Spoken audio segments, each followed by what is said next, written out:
బిడ్డకు విడుదల అన్నట్టుగా నా చిన్న కొడుక్కి మామూలుగా లేదు చికెన్ మీద క్రేవింగ్స్. మ్యాక్సిమం 2 months అవుతుందేమో మేము తినక.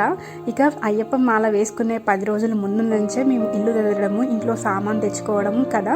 ఇక ఆ పనులలో అవి ఇవి కలిపితే 2 months దాకా అవుతుంది. ఇక డాడీ మాల తీసావు కదా ఎప్పుడు తెస్తావని మొదలుకున్నాడు. సర్లే అని అన్ని ప్రసాదాలు పంచిచ్చాక ఈరోజు సండే అని తెచ్చారు. నిన్న సాటర్డే రోజు సామాన్ కూడా అయిపోయింది కదా అని డీమార్ట్కి వెళ్ళాను. ఇక సాయంత్రం నేను ఫాస్టింగ్ అని ఈ పాస్తా ట్రై చేశాను. అది చేసేటప్పుడే నాకు ఎక్కడో కొడుతుంది బిడ్డ, వద్దు అని అనిపించింది. అంత గంజి గంజి జావ లాగా ఉంది, తినలేను అనుకుంటానే తిన్నాను. కాకపోతే టేస్ట్ అస్సలు నచ్చలేదు నాకు. అసలు పాస్తా చేసే విధానం ఇదేనా? మీరైతే ఎలా చేస్తారు? నేను చేసింది ట్రైటారంగా. ఇక దానిలో ఉన్న ప్యాకెట్ మీద ఉన్న దానిలాగానే చేశాను. వాటర్ హీట్ చేసుకోవాలి, పాస్తా వేసుకోవాలి, పాస్తాలో ఇచ్చిన మసాలా వేసుకోవాలి. ఇక ఇలానే చేశాను.